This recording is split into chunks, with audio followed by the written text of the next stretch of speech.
Étudions la précipitation différentielle des protéines en présence de sel, par exemple le sulfate d'ammonium. Nous verrons que cette technique, précipitation différentielle, est très utilisée pour purifier les protéines. Pour comprendre le phénomène de précipitation différentielle des protéines, nous devons étudier la solubilité des protéines en fonction de la concentration en sel. Et c'est ce que nous faisons. En ordonnée, nous avons la solubilité des protéines, en abscisse, la concentration en sel. Nous utilisons le sulfate SO4 d'ammonium, NH4+, sel qui est souvent utilisé pour faire précipiter les protéines. Donc, si nous regardons ce graphe, nous voyons que pour une concentration très faible en sel, même nulle, alors la solubilité n'est pas nulle. Ici, elle vaut 5,5 unités arbitraires. Puis, pour une concentration en sel légèrement supérieure à 0, donc encore très faible, on voit que la solubilité des protéines augmente pour atteindre une valeur maximale. Et cette valeur maximale est obtenue pour des concentrations inférieures à 1 unité arbitraire. Nous voyons que la solubilité est maximale et égale à environ 6,5. C'est aussi une unité arbitraire. Puis, pour des concentrations supérieures, environ supérieures ou égales à 1, on est toujours en unité arbitraire de sulfate d'ammonium, alors nous voyons que la solubilité des protéines est toujours assez élevée, mais diminue au fur et à mesure que la concentration en sel augmente. Donc nous verrons que l'analyse de ces trois comportements des protéines, concentration nulle en sel, puis concentration moyenne, puis concentration élevée, permettra d'expliquer le phénomène de précipitation différentielle des protéines, c'est-à-dire qu'on pourra les séparer en jouant sur cette concentration en sulfate d'ammonium. Voici une première question. Mettez la vidéo sur pause pour prendre le temps. Analysez et interprétez la courbe suivante où on vous représente non plus la solubilité mais le log de la solubilité qui varie dans le même sens en fonction de la concentration en sel de sulfate d'ammonium, ce coup-ci en millimoles par litre, pour la protéine hémoglobine. Nous commençons donc à nous intéresser au cas pour lequel la concentration en sel est nulle, mais pour lequel nous observons une concentration en protéines différente de 0, mais non maximale. Nous allons donc utiliser la représentation suivante avec utilisant comme en jaune les protéines et en rouge et blanc les molécules d'eau. Et donc dans cette solution, nous voyons que nous n'avons que des protéines et de l'eau, nous n'avons pas de sel. Dans ce cas, les molécules d'eau que nous voyons apparaître sont liées les unes aux autres par de très nombreuses interactions hydrogènes. Ici, vous voyez que quelques-unes seulement sont représentées, mais donc cette interaction hydrogène, si on zoome dessus, je vous rappelle qu'elle est créée entre un H de la molécule d'eau porteur d'une charge partielle delta+, et un O, oxygène, toujours d'une autre molécule d'eau, porteuse d'une charge delta-. Donc entre ces deux atomes, delta+, delta-, l'interaction hydrogène se met en place, et donc ces interactions hydrogènes seront très nombreuses dans ce réseau de molécules d'eau, ce qui fait que peu de molécules d'eau sont disponibles pour interagir avec les protéines.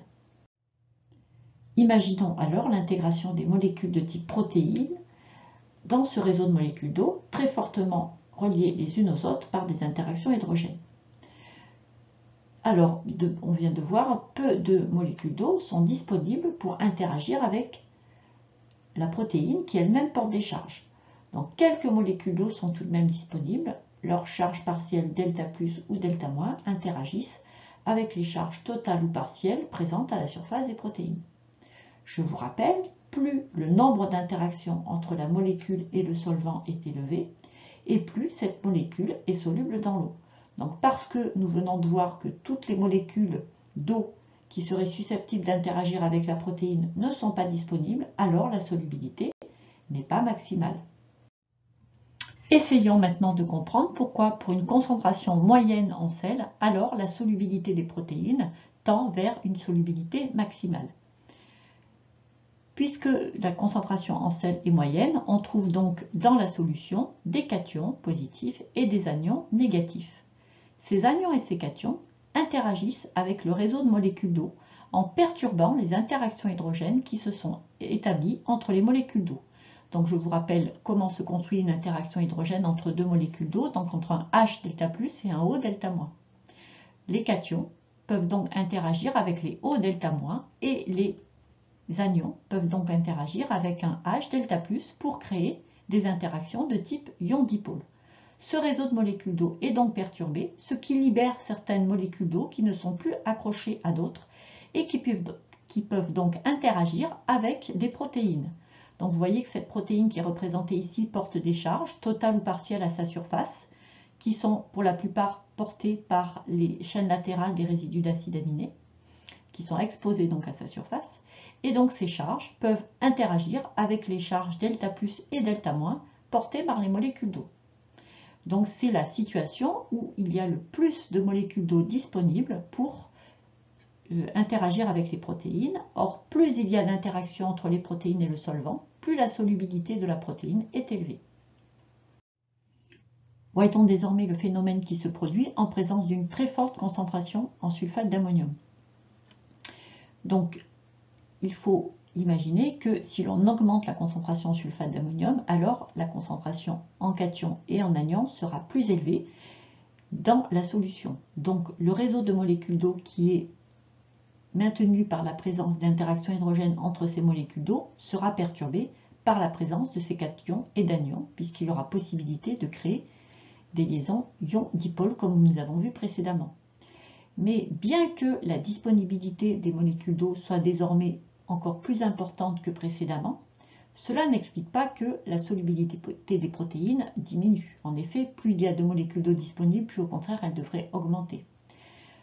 Cela est dû à un autre phénomène qui se rajoute au précédent, c'est que la présence élevée de cations et d'anions provoque autour des molécules de protéines, non plus l'interaction avec des molécules d'eau, mais maintenant une compétition entre ces molécules d'eau qui interagissent avec les protéines et les cations et anions qui sont désormais présents en grande quantité dans la solution.